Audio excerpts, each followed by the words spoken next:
Okay, so that's let's see. We took a look at relative as well.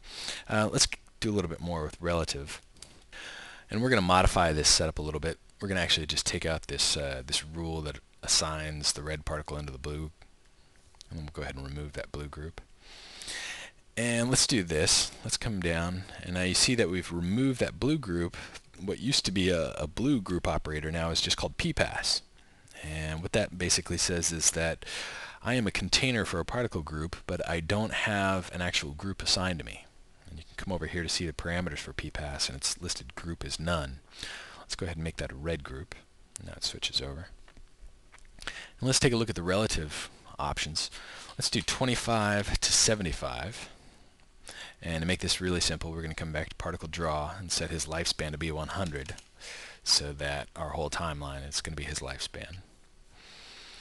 And what we're going to have happen now is we're going to say, okay, red, from the time you turn 25% of your maximum age until you turn 75% of your maximum age, I want you to output a true. And basically that true then is going to born a bunch of green particles. We'll just say we'll born a pistol shot of 1 per call. So you remember per call then is every frame or every time sample update. It's going to born a true as long as it receives a true input. It's going to born those particles. Okay, so here we are. Particle age is, he just got born at 0, cruises up to 25. As soon as he turns 25, he should start emitting particles. And there you see some greens being born. He's emitting until he reaches 75. And then he's going to turn off. So that's how relative works. It actually is based on the particle's lifespan assignment, and is going to kind of output a true when he is within this range of his lifespan. So if he's within 10% of his lifespan and 80% of his lifespan, he's going to output a true there. You can see it turned into 79.999. That's because in our max prefs, our spinner precision set to 5 decimals. Okay, so that's enough about relative. Let's actually look at absolute.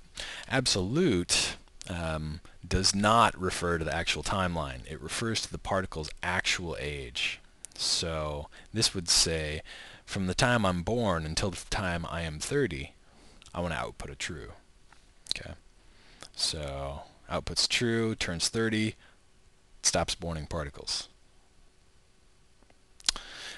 As well, you could say, okay, well, I don't want you to really start, I don't want to output a true until you reach 30, until 50. And so now we'll cruise along here, and as soon as we hit 30, he starts outputting particles until 50. That. Just to make sure that we understand that absolute has nothing to do with the timeline, let's do this. Let's take our particle draw, remove that guy, come out to, say frame 20, and we'll create him. So now he's not going to be born until frame 20. So let's come back in here and say, let's do 20 to 50. And now remember, his lifespan is 100, so he's born at 20. He's going to die 100 frames later, so 120, which is going to be actually outside of our time range right now.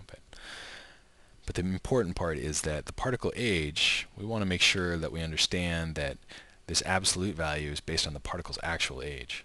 So when that particle turns 20 years old, he's going to go ahead and start outputting true. And remember, he's born at 20, so when he's 20 years old, he'll be 20 years old at frame 40. That's when he outputs a true there and starts borning particles. And then, of course, he's going to output until he's 50. Well, when is he going to turn 50? His birth plus 50, so 70. So he's going to output particles until 70. And now, once he reaches 70, this particle age is actually not outputting true. It's going to output a false. And so he's not going to be creating any more particles going forward. Okay, so I think we probably understand particle age. Let's go ahead and get rid of that.